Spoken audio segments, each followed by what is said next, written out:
My self Avinash Kumar, assistant professor, department of history, Narayan महाविद्यालय, JP university.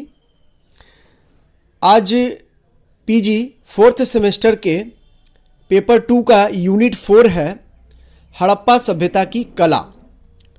जैसा कि हम जानते हैं कि भारत के पश्चिमोत्तर भाग में, आज के भारत और पाकिस्तान के इलाके में एक महत्वपूर्ण सभ्यता जो नगरीय सभ्यता थी उसका विकास हुआ। सर्वप्रथम इस स्थल की खुदाई पंजाब के हड़प्पा नामक स्थल पे हुई, जिसलिए इसी कारण इस सभ्यता का नाम हड़प्पा सभ्यता पड़ा, क्योंकि वहाँ पे रेलवे ट्रैक का जब निर्माण हो रहा था तो उस ट्रैक के निर्माण के दरमियान बहुत सारी ईंटें मिली और जब उसकी खुदाई वहाँ पे मिली तो कई सारे सेटलमेंट मिले, जिससे इस सभ्यता का नाम हड़प्पा सभ्यता पड़ा।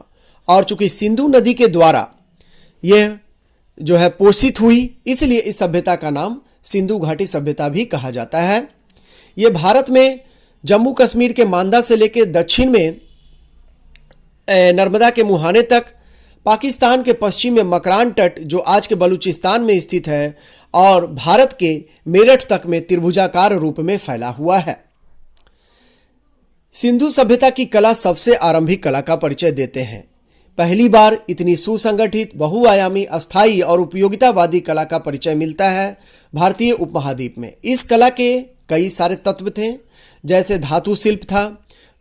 धातु शिल्प में हम देखते हैं कि यहाँ पे कांसे का निर्माण हो जाता है, इसलिए सिंधु घाटी सभ्यता को कांस्य युगीन सभ्यता कहते हैं। सिंधु घाटी सभ्यता के पहले कांसे का आविष्कार नहीं हुआ था, पहले ताम्रपाषाणिक सभ्यता थी। तो ताम्रपाषाणिक सभ्यता का ये परिपक्व रूप भी है।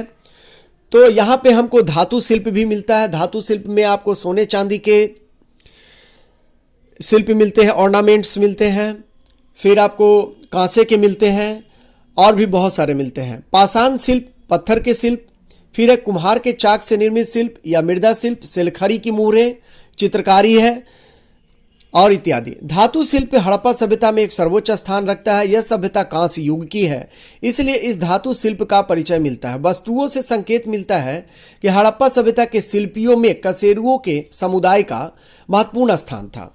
कसेरे समुदाय जो थे वो देव प्रतिमाओं तथा बर्तनों के साथ साथ कई तरह के औजार हथियार भी बनाते थे, जैसे कुल्हाड़ी, छुरा, बर्छा इत्यादि। हड़प्पा शिल्पी धातु के बहुत ही खूबसूरत मूर्तियां बनाते थे, और इन खूबसूरत मूर्तियों में सबसे ज़्यादा जो कांसे की डांसिंग गर्ल है उसकी मूर्ति जो है इसका सर्वश्रेष्ठ नमूना है।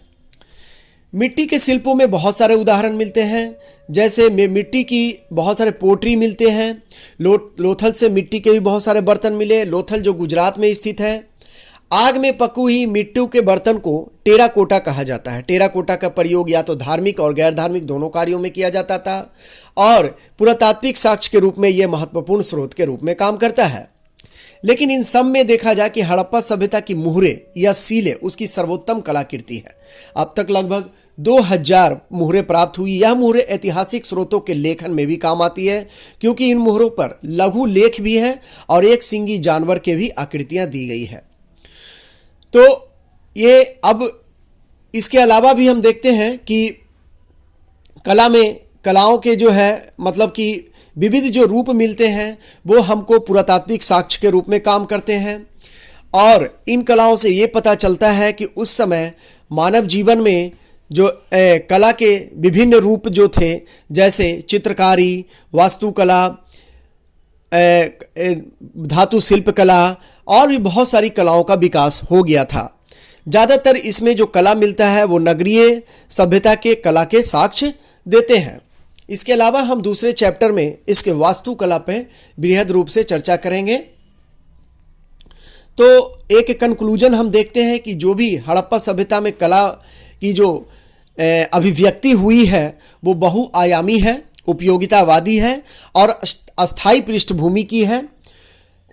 सिंधु घाटी सभ्यता वाले लोगों की एक दृष्टिकोण रहता है कि वो वास्तुशास्त्र से या कला से ज़्यादा उपयोगितावादी चीज़ों पे ज़्यादा ध्यान देते हैं कि ज़्यादातर ज़्यादा उसका क्या उपयोग है मेरे।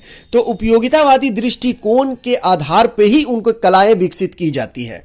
जैसे कोई भी काम, कोई भी बर्तन उनको ज़्यादा कंफर्टेबल जिस चीज़ में लगे उस रूप में अपनी कलाओं को अभिव्यक्त करते थे। ये उनकी सबसे बड़ी खासियत थी, उपयोगितावादी दृष्टिकोण। धन्यवाद।